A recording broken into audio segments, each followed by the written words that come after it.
नमस्कार दोस्तों, स्वागत है आप सबका आपका अपना YouTube channel Suresh Shahdev sir में। मैं हूं सुरेश शाहदेव। दोस्तों, आज हम इस वीडियो के माध्यम से बात करने वाले हैं भाजपा सरकार की वित्त मंत्री आदरणीय निर्मला सीतारमण के द्वारा संसद में पेश की बजट के बारे में। कल मैंने इसी संबंधित एक वीडियो अपलोड किया था, जिसमें मैंने एक पार्ट में बजट क्या है और इस बजट में क्या क्या है कि कुछ भागों को हमने उसमें शामिल करने की कोशिश की थी। आज उसी को आगे कंटिन्यू करते हुए और जो विभाग छूटे हुए हैं या भाजपा की सरकार और किन किन मदों पर आगामी वित्त वर्ष में जो पैसा खर्च करने वाली है, इसके बारे में हम आज जानने की कोशिश करेंगे। दोस्तों, छोटी सी रिक्वेस्ट होगा कि अगर आप इस वीडियो में नए हैं तो इस चैनल को आप ज़रूर सब्सक्राइब कर लें, वीडियो को लाइक करें और दोस्तों के साथ शेयर करें। दोस्तों, कल हमने देखा था कि भाजपा की सरकार ने कर से संबंधित देखे थे कि टैक्स में क्या क्या छूट दी गई या क्या क्या उसमें क्या करने वाली है। उसके बाद हमने देखा था स्वास्थ्य संबंधित क्षेत्र में भाजपा की सरकार क्या करने जा रही है। फिर हमने देखा शहरी ग्रामीण कृषि से संबंधित क्षेत्रों में भाजपा सरकार की इस आगामी बजट में कितना मद में क्या खर्च है। आज हम लोग देखेंगे शिक्षा के क्षेत्र में भाजपा सरकार क्या करने जा रही है। तो दोस्तों, इस बार का जो बजट है उसमें शिक्षा के क्षेत्र में कुल टोटल 93,224 लाख करोड़ 93,224 करोड़ रुपया खर्च करने की योजना भाजपा सरकार की इस बार की में है। जो अगर हम इसको पिछले बार की बात करें तो पिछले बार भाजपा सरकार ने शिक्षा के मद में 85,089 करोड़ रुपया का बजट बनाया था, जो इस बार उसे बढ़ा करके 93,224 करोड़ खर्च कर रही है। तो इसमें हम उच्च शिक्षा विभाग को देखें तो उच्च शिक्षा विभाग के लिए 38,350 रुपये की योजना है, जो पिछले वर्ष बजट में ये 39,466 करोड़ रुपये की थी। इसमें अगर हम देखें तो ये 1,000 करोड़ की कमी नज़र आ रही है, उसके 100 करोड़ की कमी नज़र आ रही है। अगर हम समग्र शिक्षा विभाग का अभियान का बात करें तो जब पिछले बार सरकार ने जहां 38,750 करोड़ रुपये खर्च करने की योजना थी, तो इस बार जो भाजपा सरकार है वो इसमें 31,050 करोड़ रुपये खर्च करेगी। पिछले बार अगर हम देखें कि लड़कियों के लिए माध्यमिक शिक्षा राष्ट्रीय प्रोत्साहन के योजना में 110 करोड़ रुपया खर्च करने की योजना बनाई थी। इस बार उसमें 1 करोड़ यानी कि कमी कर दी गई है, उस पर कैंची चला दिया गया है उस पर। अगर हम बात करें सेंट्रल स्कूल की तो सेंट्रल स्कूल में 6800 यानी कि 6,800 करोड़ रुपये खर्च करने की योजना इस बार के बजट में है। अगर हम नवोदय विद्यालय की बात करें तो उसमें 3,800 रुपये यानी कि 3,800 करोड़ रुपये खर्च करने की योजना है। मध्याह्न भोजन यानी कि मिड डे मील अगर हम बात करें तो इस बार सरकार उस पर 11,500 करोड़ रुपया खर्च करने की योजना बनाई है। अगर हम सैनिक स्कूल की बात करें तो इस बार भाजपा की सरकार ने पीपीपी मोड पर 100 नए सैनिक स्कूल खोलने की योजना बनाई है। हालांकि अभी देश में मात्र 15 से 20 या 25 सैनिक स्कूल है, जिसे बढ़ा करके 100 और सैनिक स्कूल खोलने की योजना भाजपा सरकार की इस योजना में इस बार शामिल है। लद्दाख में पर बात करें तो लद्दाख में एक केंद्रीय विश्वविद्यालय की स्थापना करने की योजना है इस बार। अगर हम जनजाति क्षेत्रों में बात करें तो जनजाति क्षेत्र जहाँ पर आदिवासियों की संख्या है, विशेषकर वो झारखंड, बंगाल और छत्तीसगढ़ जैसे क्षेत्रों में अगर हम बात करें तो यहाँ पर 750 एकलव्य विद्यालय खोले जाएंगे, जो आधुनिक विद्यालय होगा। अगर हम अनुसूचित जाति की बात करें तो अनुसूचित जाति के 4 करोड़ विद्यार्थियों के लिए 2025-26 तक उनके विकास, उनके शिक्षा के क्षेत्र में खर्च करने के लिए सरकार ने 35,219 करोड़ रुपया की योजना बनाई है। यानी कि इसे सिर्फ और सिर्फ अनुसूचित जाति के 4 करोड़ जो बच्चे हैं, जो विद्यार्थी हैं, उनके लिए खर्च की जाएंगी 35,219 करोड़ रुपया। अगर हम बात करें दोस्तों नेशनल रिसर्च फाउंडेशन यानी कि रिसर्च में जो इनोवेशन एंड R&D है, जो है आगे PhD कर रहे छात्रों के ऊपर में 500 करोड़ रुपया खर्च करने की योजना इस वित्त वर्ष में सरकार ने बनाई है। इस बार सरकार ने योजना बनाई है कि national higher education regulatory authority का गठन होगा, या इस बार national higher education regulatory authority का गठन किया जाएगा, जो इस उच्च शिक्षा से जुड़े मामलों का वो हल करेगी। और दूसरी बात और इस पर है, एक जनरल एजुकेशन काउंसिल भी बनाया जाएगा, जो शैक्षणिक संस्थाओं को मान्यता लेने या उनके मानक तय करने के वो निर्णय लिए जाएंगे आपके जनरल एजुकेशन काउंसिल के द्वारा। इस जनरल एजुकेशन काउंसिल में मेडिकल एंड लीगल एजुकेशन को शामिल नहीं किया जाएगा। उसके लिए अलग से उनके मानक या उनकी मान्यता लेने का प्रक्रिया तय की जाएगी। अगर हम बात करें दोस्तों देश की रक्षा बजट की, तो रक्षा बजट का इस बार का जो योजना है या जो पैसा है वो है 4,78,00,000 करोड़, यानी कि 4.78 लाख करोड़ रुपया की योजना है।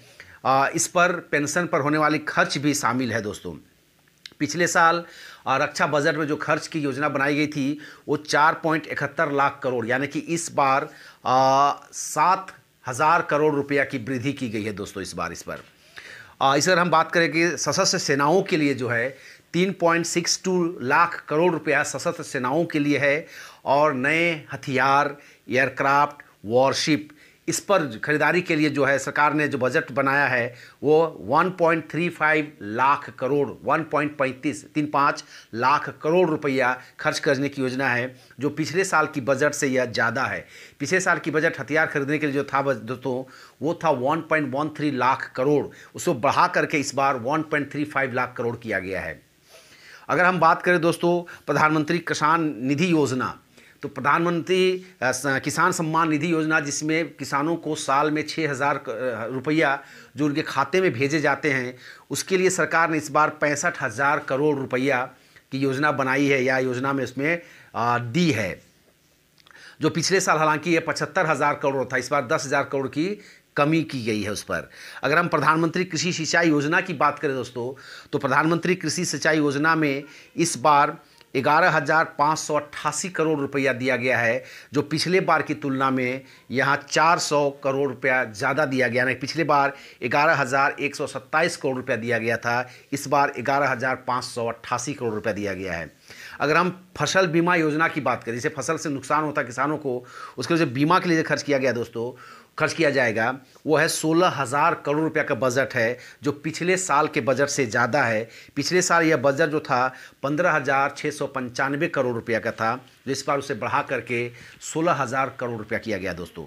अगर हम आयुष्मान भारत, जिसमें गरीबों को 5 लाख तक की मेडिकल सहायता दी जाती है दोस्तों, इस बार उसमें 6400 यानी कि 6,400 करोड़ रुपया के दिया गया है। पिछले बार भी इतने ही धन इस पर दिया गया था, इस बार भी इतने ही धन, यानी कि इस पर आयुष्मान भारत में कोई परिवर्तन नहीं किया गया है।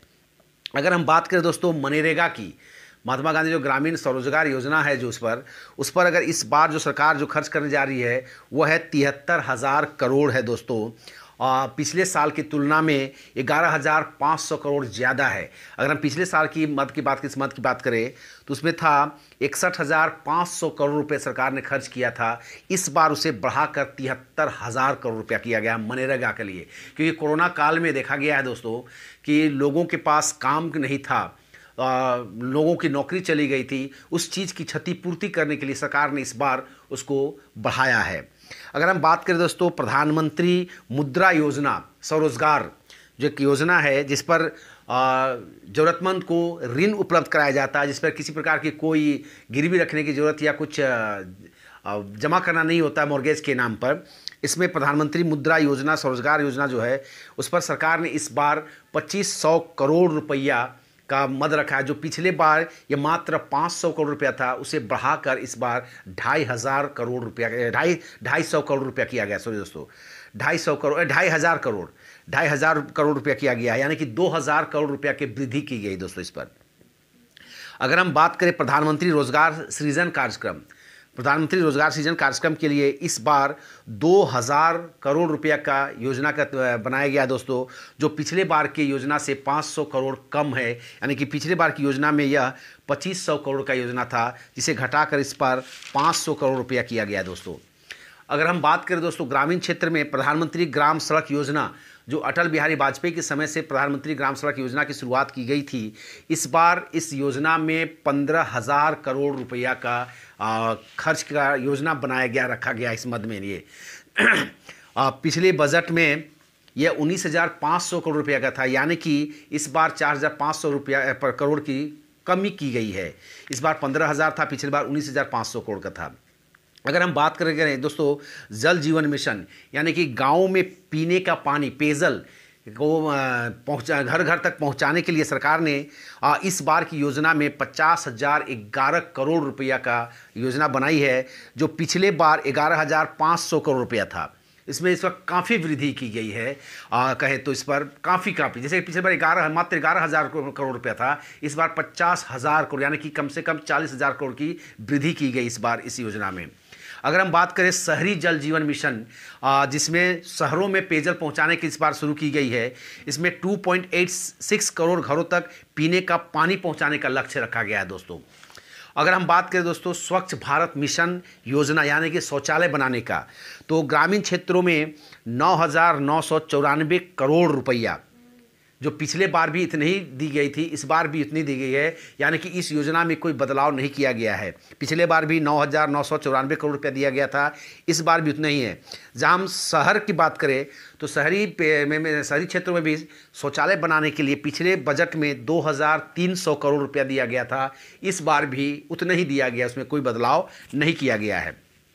अगर हम बात करें दोस्तों दीनदयाल ग्राम ज्योति योजना यानी कि ग्रामीण क्षेत्रों में बिजली पहुंचाने के लिए, तो इस बार भारत सरकार ने 3,600 करोड़ रुपया की योजना बनाया है गांव में बिजली पहुंचाने के लिए, जो पिछले बार इस पर था 4,500 करोड़ की योजना थी, जिस पर यानी कि इस बार कुछ कमी इस पर की गई है दोस्तों।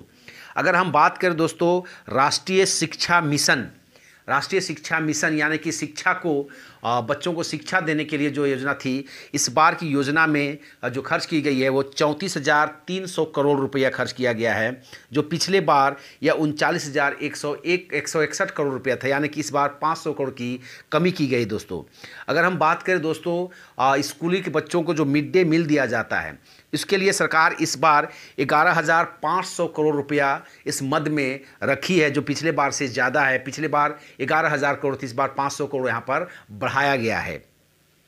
अगर हम बात करें अमृत और स्मार्ट सिटी बनाने के लिए सरकार इस बार योजना में 13,750 करोड़ रुपया रखी है। पिछले बार भी सरकार स्मार्ट सिटी बनाने के लिए 13,750 करोड़ ही रुपया रखी थी, इस पर किसी प्रकार का कोई बदलाव नहीं रखा गया है दोस्तों। अगर हम बात करें दोस्तों प्रधानमंत्री आवास योजना, लोगों को आवास देने की योजना है, इस बार 27,500 करोड़ रुपया का योजना बनाया गया है, और पिछले बार भी इतनी ही योजना रखा गया था। यानी कि दोस्तों अगर हम कुल टोटल इस योजना को देखें तो ग्रामीण विकास में 40,000 करोड़ रुपया की योजना बनाई गई है। यानी कि सरकार कहीं ना कहीं इस बार फोकस 2-3 चीज़ों में की है, देखने से मिलता है। एक शिक्षा के क्षेत्र में, दूसरा है स्वास्थ्य के क्षेत्र में, और तीसरा है ग्रामीण विकास क्षेत्र में और रोज़गार के क्षेत्र में, जहाँ मनरेगा में जितना ज़्यादा पैसा खर्च किया गया है।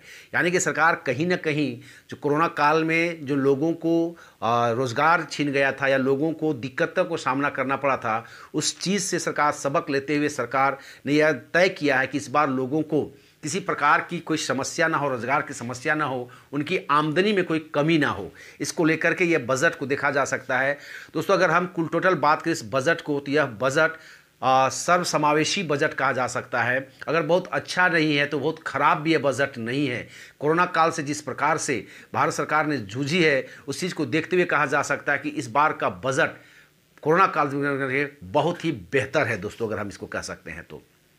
दोस्तों यही था पूरे बजट का सार जो मैंने केंद्र सरकार ने इस बार बनाई है।